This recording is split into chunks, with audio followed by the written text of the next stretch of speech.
The story of O-Kamé. O-Kamé, daughter of the rich Gonyamon of Nagoshi in the province of Tosa, was very fond of her husband, Hachiyamon.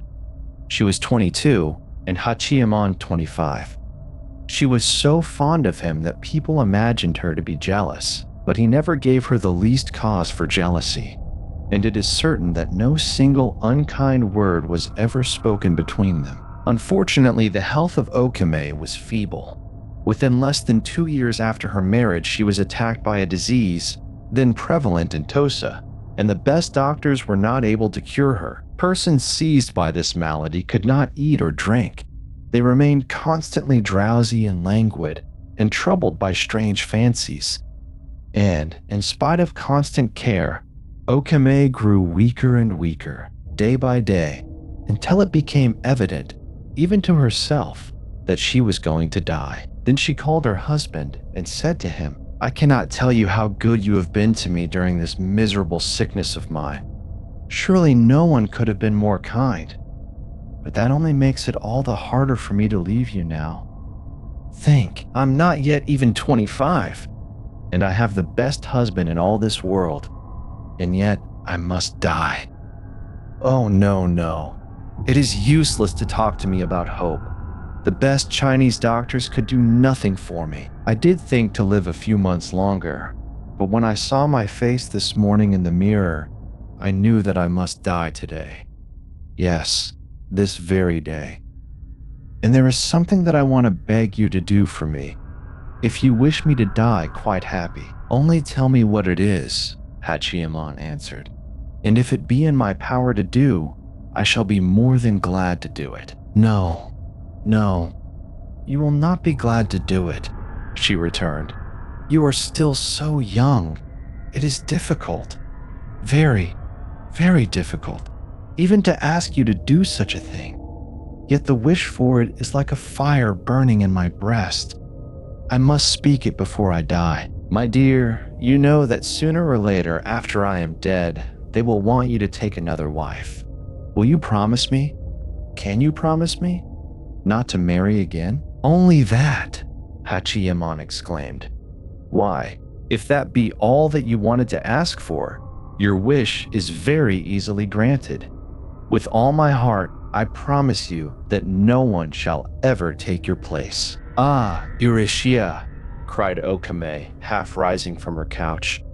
"Oh, how happy you have made me," and she fell back dead. Now the health of Hachiyamon appeared to fail after the death of O-Kamé.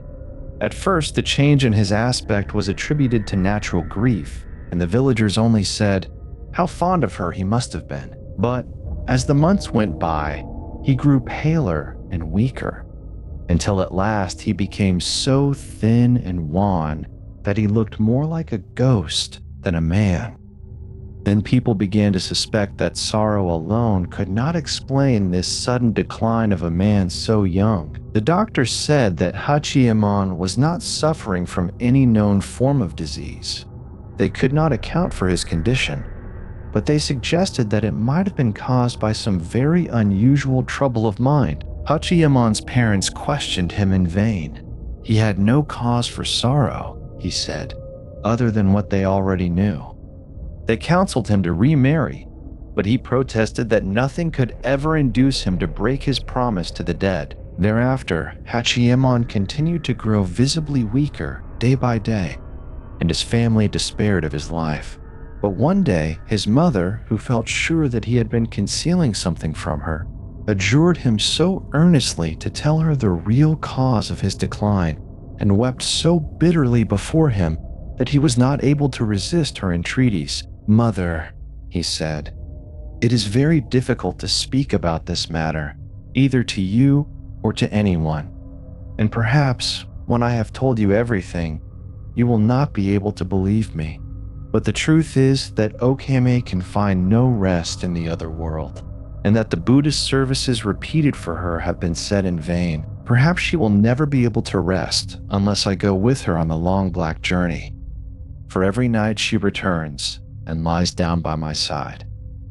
Every night, since the day of her funeral, she has come back. And sometimes I doubt if she be really dead, for she looks and acts just as when she lived, except that she talks to me only in whispers, and she always bids me tell no one that she comes. It may be that she wants me to die, and I should not care to live for my own sake only. But it is true, as you have said, that my body really belongs to my parents, and that I owe to them the first duty. So now, Mother, I tell you the whole truth. Yes, every night she comes, just as I am about to sleep, and she remains until dawn. As soon as she hears the temple bell, she goes away. When the mother of Hachiyemon had heard these things, she was greatly alarmed, and hastening at once to the parish temple, she told the priest all that her son had confessed and begged for ghostly help. The priest, who was a man of great age and experience, listened without surprise to the recital, and then said to her, "It is not the first time that I have known such a thing to happen, and I think that I shall be able to save your son. But he is really in great danger. I have seen the shadow of death upon his face, and if O-Kamé return but once again, he will never behold another sunrise. Whatever can be done for him must be done quickly. Say nothing of the matter to your son, but assemble the members of both families as soon as possible and tell them to come to the temple without delay. For your son's sake, it will be necessary to open the grave of O-Kamé." So the relatives assembled at the temple, and when the priest had obtained their consent to the opening of the sepulchre, he led the way to the cemetery. Then, under his direction, the tombstone of O-Kamé was shifted, the grave opened, and the coffin raised. And when the coffin lid had been removed, all present were startled, for O-Kamé sat before them with a smile upon her face, seeming as comely as before the time of her sickness, and there was not any sign of death upon her. But when the priest told his assistants to lift the dead woman out of the coffin, the astonishment changed to fear, for the corpse was blood-warm to the touch and still flexible as in life, notwithstanding the squatting posture in which it had remained so long. It was borne to the mortuary chapel, and there the priest, with a writing brush, traced upon the brow and breast and limbs of the body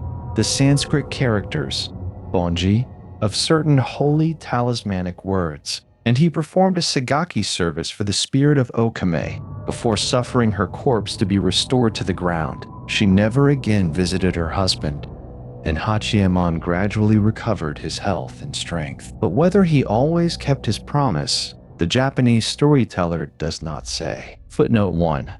The Japanese dead are placed in a sitting posture in the coffin,